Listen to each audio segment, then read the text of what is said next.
Olá a todos, bem-vindos ao Espaço Kickoff. Agora para uma tentativa de reflexão em relação a algumas situações de jogo que são recorrentes, que têm acontecido com frequência em vários jogos, nomeadamente naqueles que são mais mediáticos, naqueles que são mais falados, discutidos pelas pessoas e que envolvem os clubes grandes, obviamente são os que têm mais tempo de antena, e apenas uma reflexão no sentido também de apelar à compreensão e a uma maior tolerância.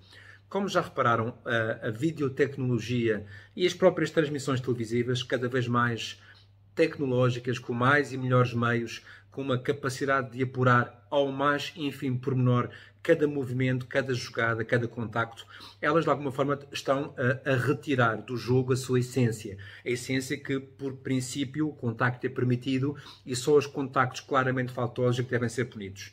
Ora, esta avaliação, que também inclui os próprios comentadores de arbitragem, que aqui também têm, e faço meia culpa, a sua quota parte de responsabilidade, não nos pode afastar da ideia de que, de facto, o jogo do futebol é um jogo de contacto permitido, que muitas vezes o escrutínio demasiado minucioso das imagens tendem a adulterar. Parece, quando se vê uma repetição ou um contacto, que qualquer lance é falta, que qualquer lance é faltoso, é irregular, é infração, quando na verdade alguns deles em campo são aceitáveis para aquilo que o futebol aceita, digamos assim, como permitido.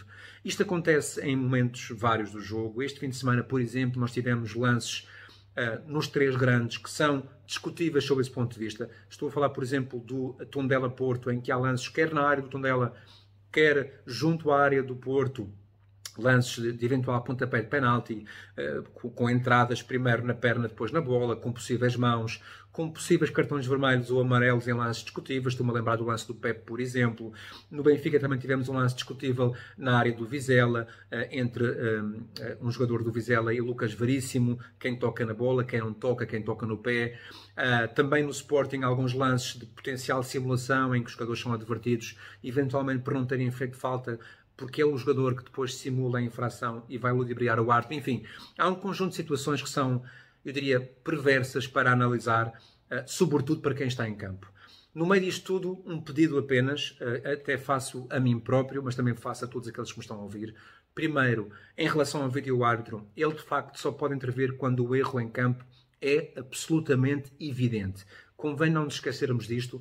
Sempre que o lance é dúbio, um daqueles lances cinzentos, de intensidade, que deixa dúvidas, que não nos permite ter uma conclusão absolutamente clara, nesse tipo de situações o VAR não pode intervir.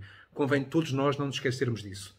Segundo princípio, sempre que existam esses lances, sempre que o lance deixe dúvidas, por exemplo, se é amarelo ou vermelho, se é ou não suficiente para ser pontapé de penalti, se houve ou não agressão porque o lance é meio cinzento, por favor tenham em conta que a decisão do árbitro deve prevalecer como a decisão aceitável. Ou seja, sempre que o lance não é claro, é impossível haver consenso em relação à decisão que o árbitro toma, fosse ela qual fosse. Ele terá que tomar sempre uma de duas, penalizar ou não penalizar, punir ou não punir, e sendo um lance desta natureza tão subjetiva, ele seria sempre discutível. Portanto, o conselho que eu vos dou, até para que todos possamos ter um ambiente melhor em torno do futebol, e isso também nos compete a nós, é que sempre que o lance for cinzento, benefício da dúvida para a decisão que o árbitro tomou em campo.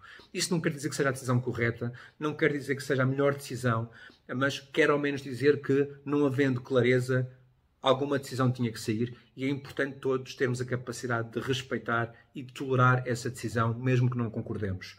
Quando se fala nos programas televisivos, quando se fala nos comentadores de futebol, que tantas vezes encendem o ambiente, e nos discursos dos dirigentes, não nos podemos esquecer do nosso papel de adeptos. E enquanto adeptos, naquilo que também escrevemos nas redes sociais e naquilo que colocamos cá fora na sociedade, é também nossa responsabilidade contribuir para um jogo melhor. Portanto, apelo maior à tolerância em situações em que isso seja assim premente. Até à próxima.